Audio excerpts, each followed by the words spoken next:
For 99% of human existence on the Indian subcontinent, there are no written records. No texts, no names, and no dates survive. This is the era of prehistory. To understand it, we rely entirely on archaeological proxies. Our data is limited to buried settlements and fossilized bones, and the specific geometry of stone tools recovered from the earth. Formal research into these proxies began in 1863. Geologist Robert Bruce Foote was excavating at Pallavaram, near Chennai, when he discovered a stone hand axe. That single find provided the first physical evidence of a prehistoric Stone Age in India. From that discovery, archaeologists established a chronological division consisting of 4 main phases: the Palaeolithic, the Mesolithic, the Neolithic, and the Chalcolithic. This chronology tracks more than just time. It maps human cognitive evolution and environmental adaptation, showing how specific technological shifts allowed early populations to survive changing climates. To categorize prehistoric life, we track 4 variables: climate, subsistence strategy, tool technology, and social structure. During the Paleolithic phase, the primary constraint was the Pleistocene Ice Age. In response, humans lived in small nomadic bands, relying entirely on hunting and gathering. Because climate and social structures were largely fixed by the environment, tool technology becomes our primary lens for observing the advancement of early human intellect. The Indian Paleolithic began in rugged terrains like this. Early manufacturing sites were concentrated in the Soan River Valley in the northwest and across Acheulean sites in the south. Lower Paleolithic engineering produced bulky core tools. These were made by striking large quartzite stones together to fracture off heavy chunks, leaving behind rough choppers and hand axes used for heavy-duty tasks. During the Middle Paleolithic, tool manufacturing became more precise. At sites like Navasa in Maharashtra, humans utilized the level law technique, striking thin, sharp flakes off a stone core to create specialized tools like scrapers and borers. The Upper Paleolithic saw the arrival of Homo sapiens and a shift toward warmer climates. This period introduced slender stone blades and tools made from bone, indicating a higher degree of manual dexterity. Inside the Kurnool caves of Andhra Pradesh, archaeologists identified distinct layers of ash. This is the earliest subcontinent evidence of humans maintaining and controlling fire. Controlling fire provided protection from predators and allowed for the consumption of cooked food. This shift increased caloric intake, supporting the biological and social development of early human groups. Around 10,000 BCE, global warming ended the Pleistocene. As the ice melted, vast grasslands spread across the subcontinent, marking the start of the Holocene epoch.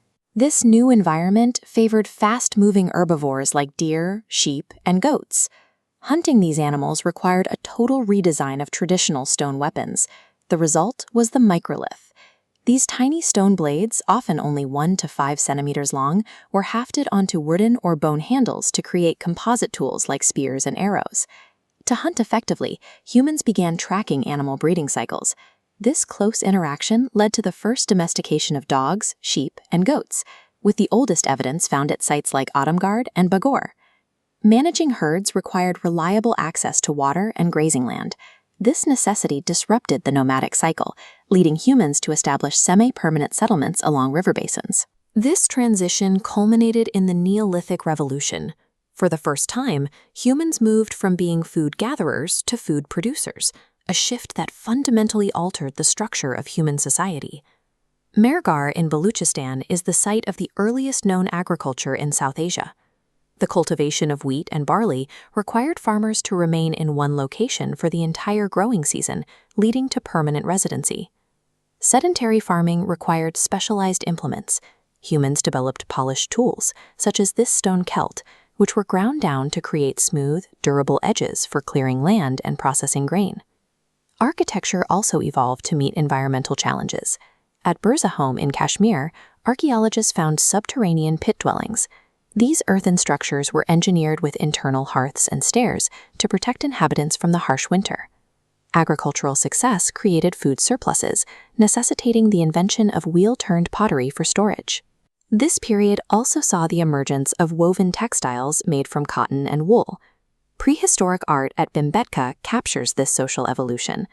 The rock paintings shift from hunting sequences to scenes of communal dancing and family life, providing a visual record of an increasingly complex society.